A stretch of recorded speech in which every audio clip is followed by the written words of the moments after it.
33 தேவதைகள், இந்திரன், பிரம்மா எல்லாரும் க்ஷீராப்திக்கு போய் பெருமாளை சரணாகதி பண்ணி ராவண சம்மாரம் பண்ணி எங்களெல்லாம் ரட்சிக்கணும்னு தேவதைகள் பிரார்த்தனை பண்ணி. சாதாரண ஒரு குழந்தை பிறந்து அப்பான்னு கூப்பிடணும்னாலே அதை கேட்கறதுக்கு புண்ணியம் பண்ணணும்னு சொல்லுவோம். பரமாத்மாவே குழந்தையா பிறந்து அப்பான்னு கூப்பிடணும்னா எவ்வளவு பாக்கியம் பண்ணிருக்கணும் அதை கேட்கறதுக்கு. எறும்பிலேருந்து சர்வ ஜகத்தும் வியாபிச்சிருக்கக்கூடிய பரமாத்மா விஷ்ணு சனாதனா அப்பேற்பட்ட பிரபு ராமாவதாரம் பண்ணினார். அவதார ரகசியத்தை சொல்ற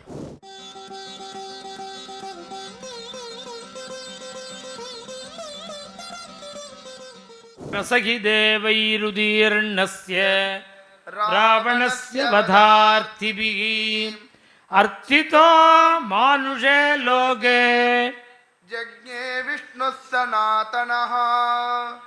தன் அபிப்பிராயம் என்ன அபிப்பிராயம்னா, தேவதைகள்லாம் ராவணாதிகளுடைய உபதிரவம் தாங்க முடியாமல் நேரா திருப்பார்க்கடல் போய் சரணாகதி பண்றாளாம் தேவதைகள்லாம்.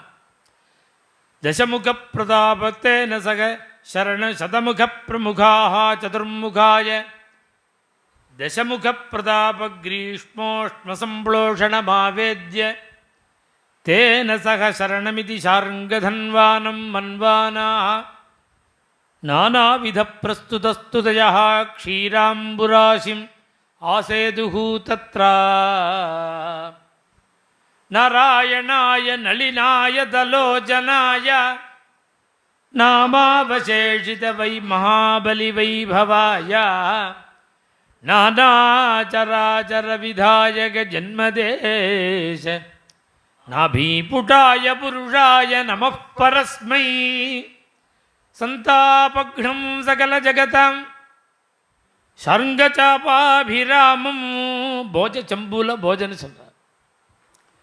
தசரதனுடைய யஜ்ஞசாலைக்கு வந்த தேவதைகள்லாம் இந்திரனையே அழைச்சிண்டு பிரம்மாட்ட போய் சொன்னார் ராவணாதிகளுடைய உபதிரவத்தை. பிரம்மா சொன்னார் என்னாலையும் ஆகாதுன்னார்.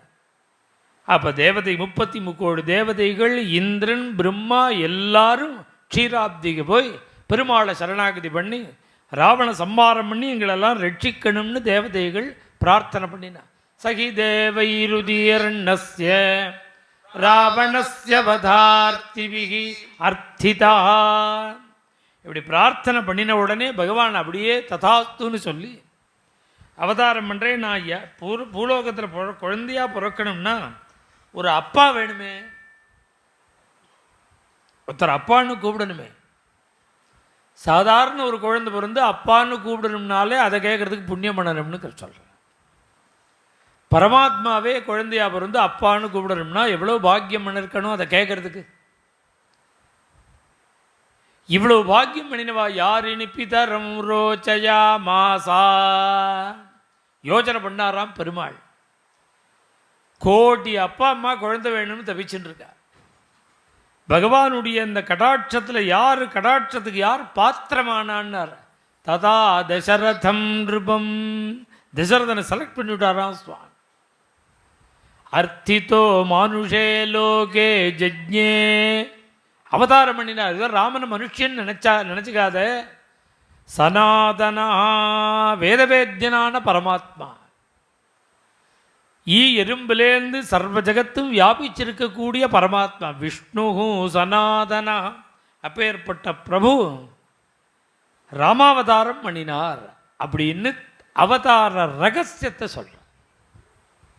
அதுக்கு மேல ராம குணங்களை சொல்ற. சுவாமி எப்பேற்பட்டவன் தெரியுமோ? கௌசல்யா சுசுபே தேனா புத்ரேணாமித தேஜசா யதாவரேண தேவானாம் அதிதிஹி வஜ்ரபாணினா. இந்திரனை பெற்ற அதிதி அம்மா, வாமனமூர்த்தியை பெற்ற அதிதி அம்மா எவ்வளவு ஆனந்தப்பட்டாலோ சந்தோஷப்பட்டாலோ பிரகாசிச்சாலோ அதுபோல ராமனை பெற்ற கௌசல்யாதேவி பிரகாசிச்சாள். இதுவும் பாலகாண்டத்தில் சொன்ன ஸ்லோகம். அது அதே ஸ்லோகத்தை திருப்பி சொல்றார். அவ்வளவு சந்தோஷப்பட்டாலாம் கௌசல்யா குழந்தை பிறந்த உடனே. இப்போ ராமருக்கு 24 வயசு. பிறந்த உடனே எல்லா குழந்தையும் சந்தோஷத்தை கொடுக்கும். 24 வயசில் அதே சந்தோஷம் கொடுக்க முடியுமோ? 24 வயசில் இந்த பையனுடைய அட்டென்ஷன் மாறி போயிடும். அம்மாட்ட வச்ச அபிமானம் இன்னொரு அம்மாட்ட போயிடும். இங்கே சுவாமி எப்படி இருந்தார்னா, பிறந்த அன்னைக்கு கௌசல்யக்கு எவ்வளவு ஆனந்தத்தை கொடுத்தாரோ அது என்ன ஆச்சரியம் தெரியுமோ, பிறந்த அன்னைக்கு சொல்கிறார், 12வது வயசில் சொல்கிறார், 24வது வயசில் சொல்கிறார். பிறந்த அன்னைக்கு கௌசல்யா சுஜுபே ஆனந்தத்தை கொடுத்தான்னு. 12 வயசில் எப்படி இருந்தார்னா அதே ஆனந்தமா அப்ரவி ஜனகோ ராஜா கௌசல்யானந்த வர்தனம்.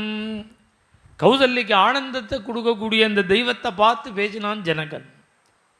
இங்கே 24வது வயசில் அதே மாதிரி சொல்கிறார் கௌசல்யா சுஜுபே. இதுலேருந்து என்ன தெரியுதுன்னா, சுவாமியினுடைய பிரேம அன்பு அப்படியே இருக்கா, துளி கூட குறையலை. அம்மாட்ட வச்ச ஒரு அபிமானத்தை, கௌசல்யினுடைய ஒரு பாக்கியத்தை ஒரு ஸ்லோகத்தில் சொல்லிவிட்டு அதுக்கு மேலே சொல்கிறார் சகி ரூபோபவன்னஸ்சர. எல்லாம் மேலே ராம குணங்கள் வர்ணிக்கிறார் வால்மீகி. மேலும் இது போன்ற சிறப்பான நிகழ்ச்சிகளை காண இப்போவே லைக் பண்ணுங்க, ஷேர் பண்ணுங்க, மறக்காம சப்ஸ்கிரைப் பண்ணுங்க.